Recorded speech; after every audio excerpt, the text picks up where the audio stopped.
I'm Julia Sondu, showing you where development is happening. Please come and join us. Israel preparing to flood Hamas tunnels with seawater as troops set up pipes and pumps in Gaza. Images have emerged appearing to show Israeli forces preparing to flood the labyrinth of tunnels used by Hamas under the Gaza Strip with seawater.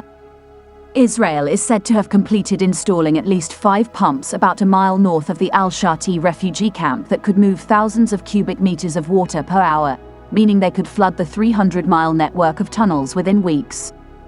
Their plan would be to flooding the system with seawater from the Mediterranean Sea. And now, images released by the IDF appear to show scores of Israeli soldiers setting up a series of black pipes on the sandy beaches of Gaza. Video shared by Israeli media also appears to show IDF soldiers working on the pipes while underground.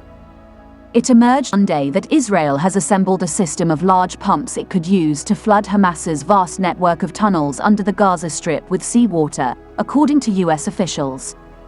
The tactic would enable Israel to destroy any Hamas hiding within them, the officials told the Wall Street Journal. It was not clear whether Israel would consider using the pumps before all the Israeli hostages captured by Hamas on October 7th, as any move to flood the tunnels would prove fatal for the captives. Hamas has previously said it has hidden the hostages in safe places and tunnels.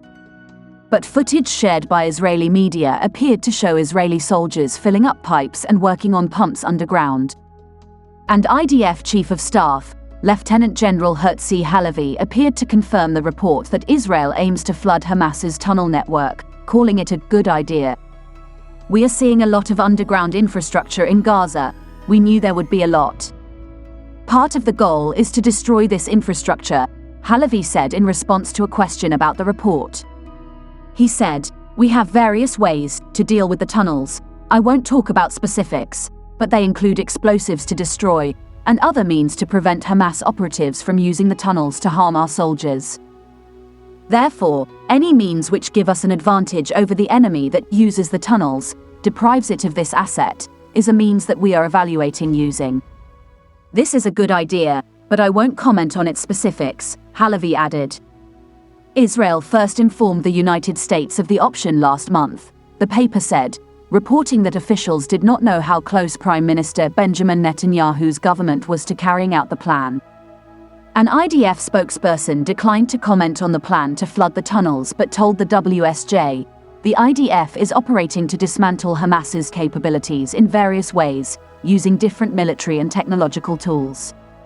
When asked about the report, a US official said it made sense for Israel to render the tunnels inoperable and that the country was exploring a range of ways to do that. The Hamas operate in a complex network of reinforced tunnels, some of which are buried up to 40 feet underground and all of which could conceal an ambush, be booby-trapped, or worse, filled with explosives and primed to cave in. This means Israel can bomb Gaza all it likes and launch bunker-busting munitions to clear out some tunnels, but the IDF would still need to deploy thousands of troops to sweep through the Gaza metro to neutralize every last Hamas fighter. But that is no easy task. Subterranean fighting is notoriously lethal work, especially when Israeli soldiers are fighting against heavily armed Hamas who know every hiding place and have access to a stash of rockets, grenades and guns. One way to avoid what could be a bloodbath for Israeli troops could be to flood the tunnels, and the IDF is considering such a move, according to US officials who spoke to WSJ. The Israeli military told the US, its closest ally, of the option last month, prompting a discussion on how feasible it would be and the effect on the environment.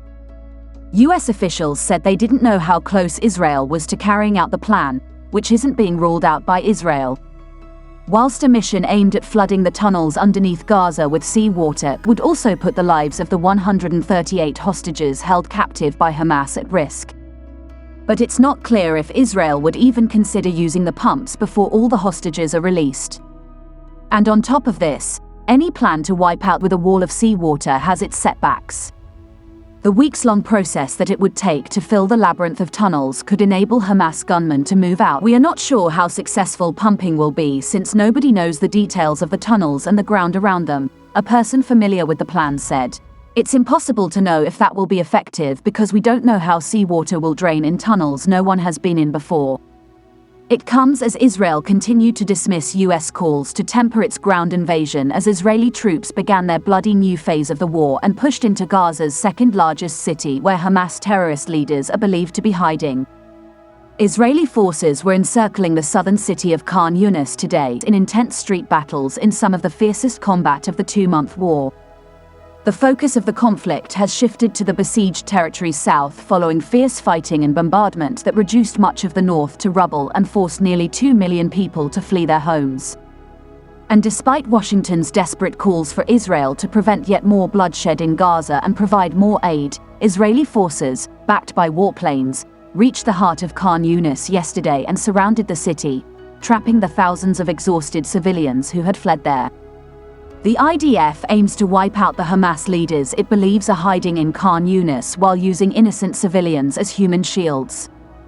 But the cost of the war continues to mount, with more than 16,248 Palestinians since the conflict broke out 2 months ago, according to the Hamas-run health ministry in Gaza.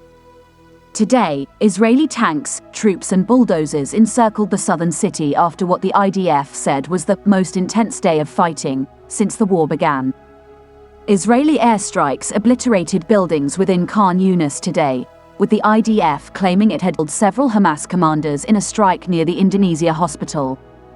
Hassan al-Qadi, a displaced Khan Yunis resident, said, "The whole city is suffering from destruction and relentless shelling. Many people arriving from northern Gaza are facing dire circumstances. Many are homeless and some are searching for their missing children. We are not mere numbers. We are human beings," he said, speaking in the southern city of Rafah. Hamas and Islamic Jihad, another Palestinian group, said their fighters were battling Israeli troops early this morning in a bid to prevent them from breaking into Khan Yunis and surrounding areas. "Our forces are now encircling the Khan Yunis area in the southern Gaza Strip," Israel's army chief Herzi Halevi said late Tuesday. "We have secured many Hamas strongholds in the northern Gaza Strip, and now we are operating against its strongholds in the south." The fighting on Tuesday was the most intense day since the beginning of the ground operation, in late October, the Army's Southern Command Chief Major General Yaron Finkelman said. The Israeli army said Wednesday it had struck about 250 targets in Gaza over the past 24 hours and that troops were continuing to locate weapons, underground shafts, explosives and additional military infrastructure. This is the end of our program today. See you on Intervlog same time tomorrow. Thanks for watching. Please like and subscribe to my channel and press the bell icon to get new video updates. Thank you for watching Intervlog.